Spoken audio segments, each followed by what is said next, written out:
Hello everyone, I hope you're having a wonderfully blessed day today. My name is James and I'm going to be your guide in this ProPresenter Simplified tutorial. Today's topic is layers and this will be part 1 in a 2-part series. In ProPresenter, your output is divided into 8 layers that stack to create the final output that your audience will see. Now, understanding how these layers interact with each other and work within themselves is a foundational skill that you need to have to proficiently use ProPresenter. There are also other things to consider, such as multiple output screens and your looks. But in this part 1 video, we are not going to discuss all of those deeper intricacies, but rather we're going to look at a real-world example that can explain to you in layman terms how layers work. Now, to preface that, if you've already used a program such as Adobe Photoshop or any kind of video editing software, you most likely already understand how layers work. But for those of you that haven't, you may be a little bit confused and have no idea what I'm talking about when I talk about layers. So in this video, I'm actually going to hop over into Photoshop so I can give you a real life example, but use Photoshop to visualize that example so that's easier for you to understand and digest. Now, to keep the example as simple as possible, we're not going to consider looks or multiple output screens. We're just going to visualize one final output and go from there. So let's go ahead and jump over into Photoshop and we'll get started. Okay, now that we're over in Photoshop, if you look on the right side of the window here, you can see that I've created 8 layers that mimic the names and colors from our sample image here. These are the 8 layers used by ProPresenter, and again, we'll talk about each of these layers, how they work, and what you do with each one in the second part of this video. But for now, we're just going to look at this example, and that will help you understand how the layers interact with each other. Now, I will mention each of the layers are individual, independent layers, and editing one layer does not affect the other layer. But when you do show and hide certain layers, that will affect the overall output that you're going to end up seeing. All right, so let's get started with the example. Most likely you are sitting down at your desk right now watching this, but if you're not, let's just pretend that you are.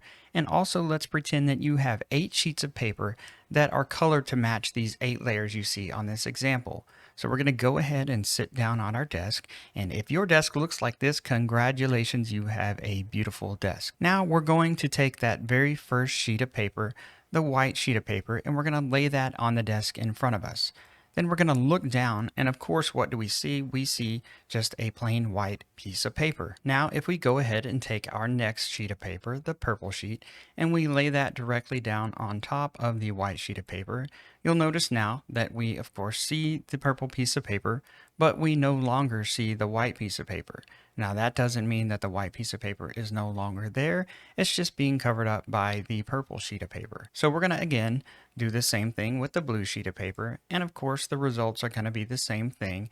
You will see the blue sheet of paper and no longer see the purple and white piece of paper, even though they are still there. For the next sheet of paper, we're going to do something just a little bit different. So we're going to take our green sheet of paper and we're going to take some scissors and we're going to cut out a little hill shape in that paper. And then like before, we're going to lay that down on top of our topmost layer. And now something different happens than before. We can see our green hill shape cut out on the bottom, but we can also see our blue that is underneath that green up here on top. Essentially what's happened is we've removed part of the layer up here, and that has created a transparent area on that slide layer. This is referred to as transparency or alpha, and that is very important because you can see how that could be used to build slides and overlays. So we're going to go on to the next sheet of paper and we're going to place the yellow sheet on top of the green sheet. And as expected, like before, it's now covering up everything below it. Even though we had some cutout layers here and then we had the solid layers here, we are only seeing the yellow sheet of paper. So we're going to move up to the orange sheet of paper and we're going to do something similar to the green sheet. We're going to do another cutout. We're going to cut out a little sun this time and then we're going to lay that down.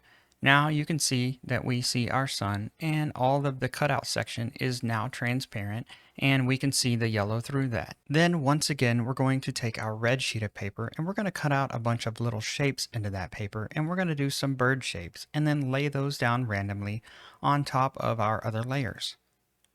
And as expected, you can see that we see our little bird cutouts, Below that, we can see our sun, and below that, we see our yellow sheet of paper. Now we have our final output, but you can see it's not quite what we intended to create. So we don't really want this yellow layer to be shown here as it's messing up our scenery. So what we can actually do is we can choose not to show that particular layer at this time.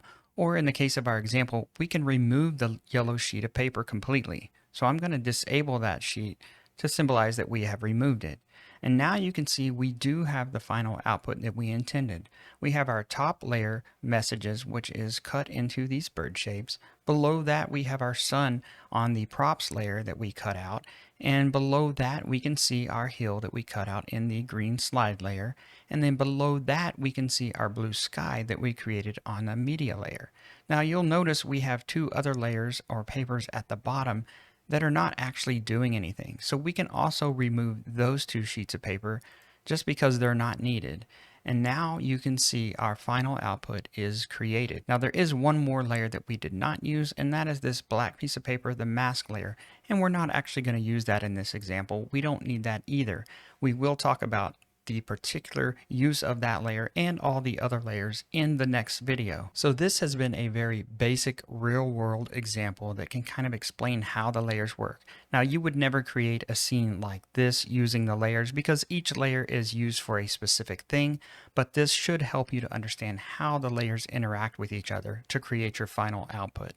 So the key thing that I want you to take away from this video is that ProPresenter uses 8 individual layers to create the final output that is sent to your screens. Modifying one of the layers does not affect any of the other layers, and you can choose to use or choose not to use any of these particular layers. And that is it. It is that simple. If you can understand this simple example that I've shown you in Photoshop today, you're on your way to understanding layers and how to generate the final output that you want to show. So you're now ready to move on to part 2 of this video. But if you do have any comments or questions about part 1 of the video, please leave those down in the comments below. Until then, go out in the world and bless someone today, and we'll see you next time.